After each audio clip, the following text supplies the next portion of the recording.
warahmatullahi wabarakatuh. Kami dari kelompok 3 ingin mempresentasikan dan mempraktekkan video yang dimana kami akan mengambil teori kognitif untuk memenuhi tugas akhir kuliah kami oleh dosen pengampu Ibu Ratna Wulandari, SPD MPD. Baik, izinkan kami memperkenalkan diri. Baik, saya sebagai konselor atas nama Rektor. Saya sebagai konseli atas nama Ainun Hijrah.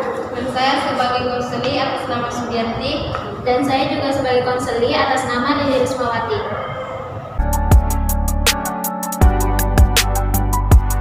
Assalamualaikum warahmatullahi wabarakatuh. Perkenalkan, nama saya Ainun Hijrah. Di sini saya akan membawakan materi tentang teori kognitif, yang dimana di sini itu bagian A ada definisi kognisi, yang dimana kognisi ini kita pahami sebagai proses mental karena kognisi mencerminkan pemikiran dan tidak dapat diamati secara langsung. Oleh karena itu, kognisi tidak dapat diukur secara langsung, namun melalui perilaku yang ditampilkan dan dapat diamati. Jadi, kognisi adalah cara berpikir manusia, sedangkan psikologi kognitif adalah ilmuwan yang mempelajari cara berpikir manusia. Jadi, psikologi kognitif adalah sebuah bidang studi tentang bagaimana manusia memahami, belajar, mengingat, dan berpikir tentang suatu informasi. Perihal psikologi kognitif yang memandang psikologi sebagai suatu ilmu tentang perilaku dan proses mental. Adapun teori-teori kognitif didasarkan pada asumsi bahwa kemampuan kognitif merupakan suatu yang fundamental dan yang membimbing tingkah laku anak. Dengan kemampuan kognitif ini, maka anak dipandang sebagai individu yang secara aktif membangun sendiri pengetahuan mereka tentang dunia. Perkembangan kognitif ini merupakan salah satu perkembangan manusia yang berkaitan dengan pengetahuan, yakni semua proses psikologis yang berkaitan dengan bagaimana individu mempelajari dan memikirkan lingkungannya. Menurut Chaplin tahun 2002 dikatakan bahwa kognisi adalah konsep umum yang mencakup semua bentuk mengenal, termasuk di dalamnya mengamati, melihat, memperhatikan, memberikan, menyangka, membayangkan, memperkirakan, menduga, dan menilai. Psikologi kognitif adalah kajian studi ilmiah mengenai proses-proses mental atau pikiran, yang dimana proses ini meliputi bagaimana informasi diperoleh, dipresentasikan, dan diinformasikan sebagai pengetahuan. Psikologi kognitif adalah salah satu cabang dari psikologi dengan pendekatan kognitif untuk memahami perilaku manusia, yang dimana secara psikologis kognitif mempelajari tentang cara manusia menerima, mempersepsi, mempelajari, menalar, mengingat, dan berpikir tentang suatu informasi. Adapun informasi memungkinkan seseorang memperoleh pengetahuan dengan cara memecahkan masalah dan merencanakan masa depan atau semua proses psikologis yang berkaitan dengan bagaimana individu mempelajari, memperhatikan, mengamati, membayangkan, memperkirakan, menilai, dan memikirkan lingkungannya. Adapun terapi kognitif adalah terapi yang mempergunakan pendekatan terstruktur, aktif, direktif, dan berjangka waktu singkat untuk menghadapi berbagai hambatan dalam kepribadian, misalnya ansietas atau depresi. Mungkin itu saja dari saya. Selanjutnya serahkan kepada saudari Lili Rismawati. Bismillahirrahmanirrahim. Baik, saya akan melanjutkan materi dari saudari Ainun. Di sini saya akan membawakan materi terkait dengan prinsip-prinsip perkembangan kognitif dan juga tahapan-tahapan perkembangan kognitif. Yang pertama, prinsip-prinsip perkembangan kognitif.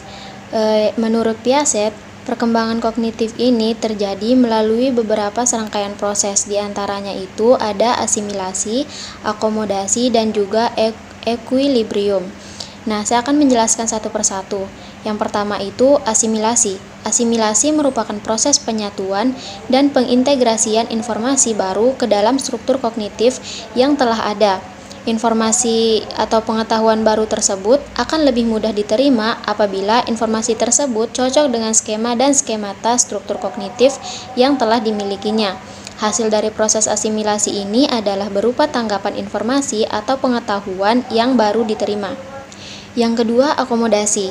Akomodasi ini merupakan proses penyesuaian struktur kognitif siswa pada situasi atau informasi baru yang berbeda. Proses ini akan terjadi apabila informasi atau pengetahuan baru yang diterima tidak dapat langsung diasimilasikan pada skema yang sudah ada, karena adanya perbedaan pada skema. Dengan kata lain, akomodasi ini merupakan kemampuan untuk menggunakan informasi atau pengetahuan yang telah ada dalam memecahkan berbagai masalah yang dihadapi.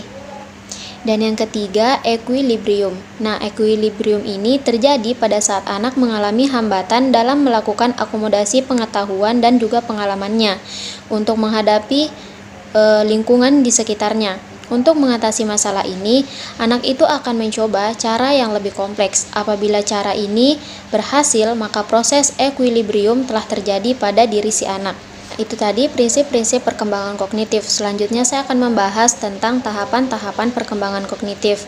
Nah, menurut Piaget itu setiap individu pasti akan mengalami tahapan-tahapan perkembangan kognitif. Nah, diantaranya yang pertama, tahap sensorik motorik. Nah, di sini usia anak itu dari 0 sampai dengan 2 tahun. Pada tahap ini, anak mulai belajar dan mengendalikan lingkungannya melalui kemampuan panca indera dan gerakannya. Perilaku anak pada tahap ini semata-mata itu berdasarkan stimulus yang diterimanya. Dalam jangka waktu 2 tahun tersebut, anak dapat memahami sedikit lingkungannya dengan cara melihat, meraba, memegang, mengecap, mencium, dan juga menggerakkan anggota badannya meskipun belum sempurna. Nah, selanjutnya itu ada tahap praoperasional. Di sini anak itu berusia 2 sampai dengan 7 tahun. Pada tahap ini sangat menonjol sekali kecenderungan anak-anak untuk selalu mengandalkan diri pada persepsinya mengenai realitas. Dengan adanya perkembangan bahasa, ingatan anak pun mampu merekam banyak hal tentang lingkungannya. Adapun ciri-ciri anak pada tahap praoperasional diantaranya, yang pertama, anak itu sudah mampu berpikir sebelum dia bertindak. Nah, meskipun kemampuan berpikirnya itu belum secara logis. Nah, yang kedua, anak lebih bersikap egosentris. Yang ketiga, anak lebih cenderung berpikir subjektif dan tidak mampu melihat objektivitas pandangan orang lain. Nah, yang keempat, sukar menerima pandangan orang lain. Yang kelima, tidak mampu membedakan bahwa dua objek yang sama memiliki massa, jumlah, ataupun volume yang tetap meskipun bentuknya berubah-ubah. Selanjutnya, belum mampu berpikir abstrak. Dan yang terakhir, anak itu lebih mudah belajar jika gurunya itu mempraktikkan dengan alat peraga. Tahap yang selanjutnya itu tahap konkret, di mana usia anak tersebut 7 sampai dengan 11 tahun. Dalam usia 7 hingga dengan 11 tahun ini, anak-anak sudah mengembangkan pikirannya secara logis dalam upaya mengerti tentang alam sekitarnya. Mereka tidak terlalu menggantungkan diri pada informasi yang datang dari panca indera. Anak-anak sudah mampu berpikir secara konkret dan bisa menguasai sebuah pembelajaran yang penting. Anak-anak sering kali mengikuti logika atau penalarannya. Nah, pada umumnya, anak-anak di tahap ini sudah memahami konsep konservasi, yaitu meskipun berbeda, benda itu berubah bentuknya, namun massa, jumlah, atau volumenya itu adalah tetap. Nah, tahapan yang terakhir itu adalah tahap operasi formal. Nah, di sini anak itu sudah berusia 11 tahun ke atas. Pada tahap ini, kemampuan siswa sudah berada pada tahap berpikir abstrak, yaitu berpikir tentang suatu ide atau gagasan. Mereka mampu mengajukan hipotesis, menghitung konsekuensi yang mungkin terjadi, menguji hipotesis yang mereka buat. Bahkan, anak sudah dapat memikirkan alternatif pemecahan masalah. Mereka dapat mengembangkan hukum-hukum yang berlaku umum dengan menggunakan pertimbangan ilmiah. Nah, itulah tadi beberapa materi yang dapat saya sampaikan. Materi selanjutnya akan dibahas langsung oleh teman kelompok saya, Subianti. Terima kasih. Assalamualaikum warahmatullahi wabarakatuh. Baik, saya akan melanjutkan materinya yang dimana bagian D, aspek konseling kognitif. Dalam taksonomi Bloom yang direvisi oleh David R. Kraflo di jurnal Teori into Praktik, aspek kognitif dibedakan atas 6 jenjang, yaitu yang pertama mengingat. Jadi, mengingat ini yaitu proses kognitif paling rendah tingkatannya untuk mengkondisikan agar mengingat bisa menjadi bagian belajar yang bermakna. Jadi, tugas mengingat hendaknya selalu dikaitkan dengan aspek pengetahuan yang lebih luas dan bukan sebagai suatu yang terlepas dari terisolasi. Kategori ini mencakup dua macam proses kognitif yang mengenali dan mengingat. Kata operasionalnya yaitu mengutip, menjelaskan, menyebutkan, membilang. Yang kedua, memahami, yang dimana pertanyaan pemahaman menuntut siswa menunjukkan bahwa mereka telah mempunyai pengertian yang menandai untuk mengorganisasikan dan menyusun materi-materi yang telah diketahui.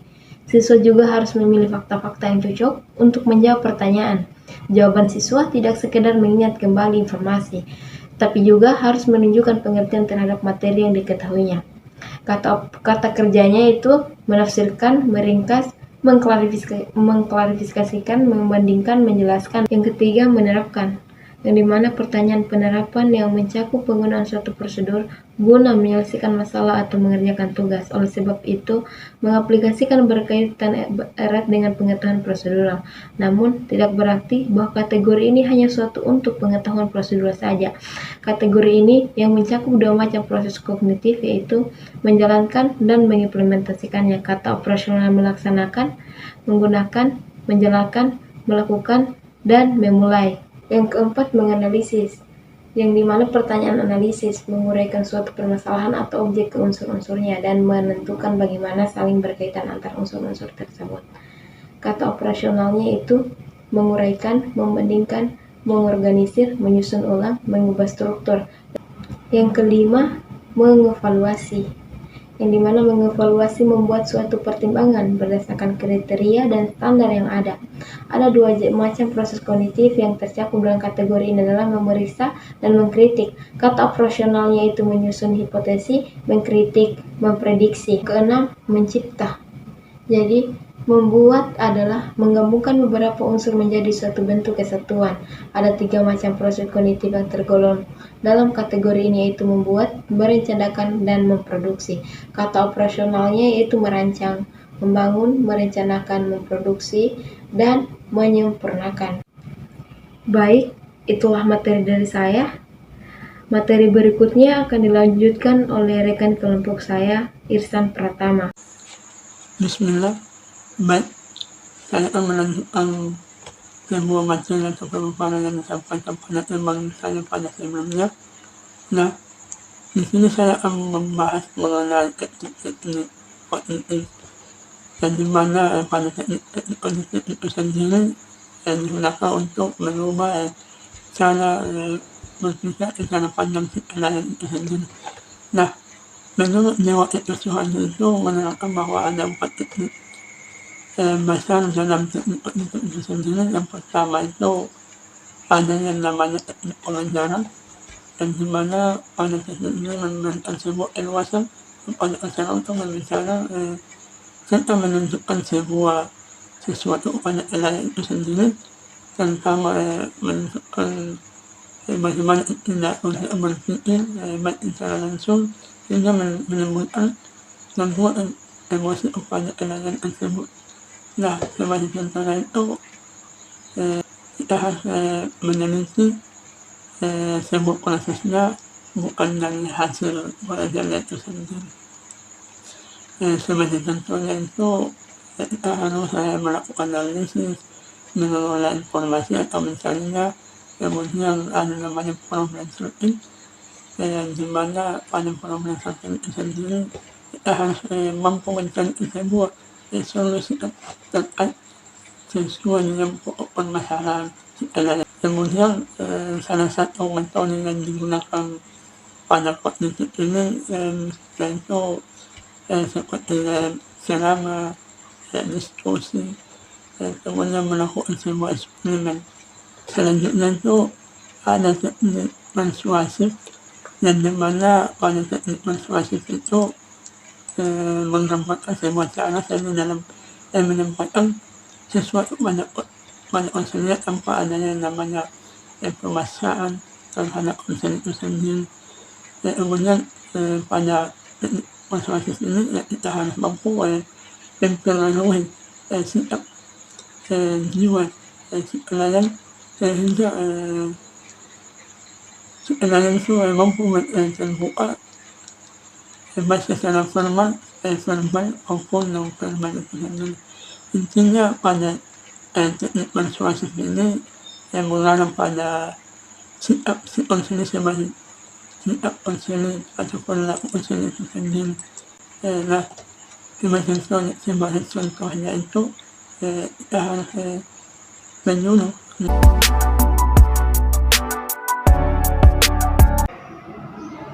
Bagaimana kabarnya semua? Kurang baik, Pak. Baik, mungkin kepada presiden bisa menjelaskan pengalamannya. Jadi Pak, masalah saya itu orang tua saya itu sering bertengkar, lalu saya tidak fokus dalam belajar Pak. Apakah ada solusi? Kalau ini kepada ini, nanti saya berikan solusi. Selanjutnya kepada yang lain bisa menjelaskan pengalamannya. Baik, terima kasih Pak atas waktunya. Sebenarnya saya kesini itu untuk melakukan konsili karena saya memiliki permasalahan dengan orang tua saya.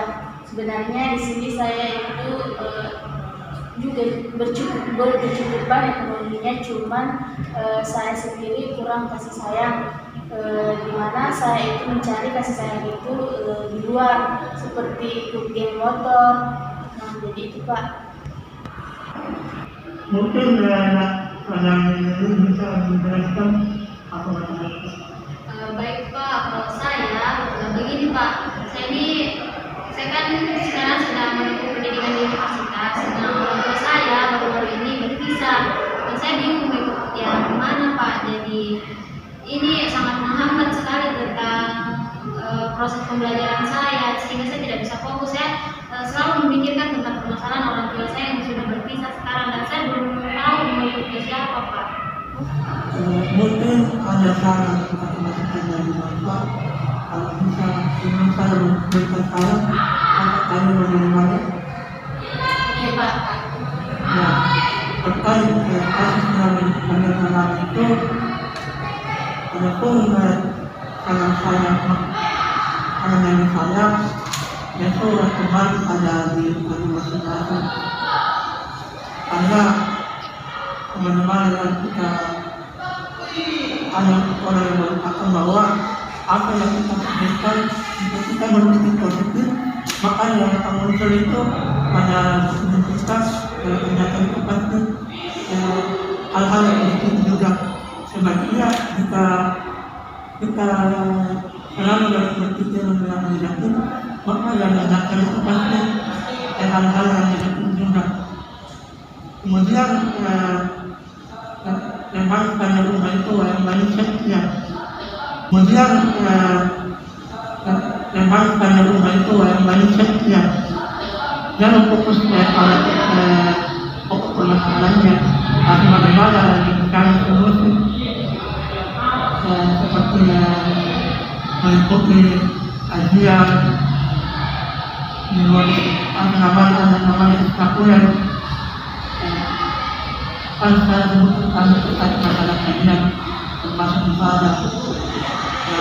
Dan juga itu melakukan sebuah rutinitas dan di mana rutinitas itu bentuk seperti bersosialisasi kepada teman-teman dan juga dalam keadaan Anda mulai terbiasa terjun ke dunia lingkungan kalian. Baik, kita beberapa motivasi dan sempat saya pakai kepada kalian. Mungkin pada Indonesia itu ada yang masih menjaga dalam pikirannya. Menurut saya Kak, tidak ada motivasi Kak.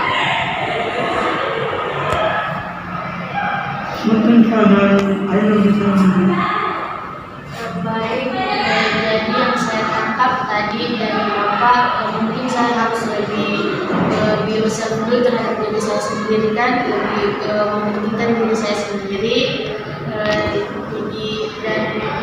mempertingkat kepada saya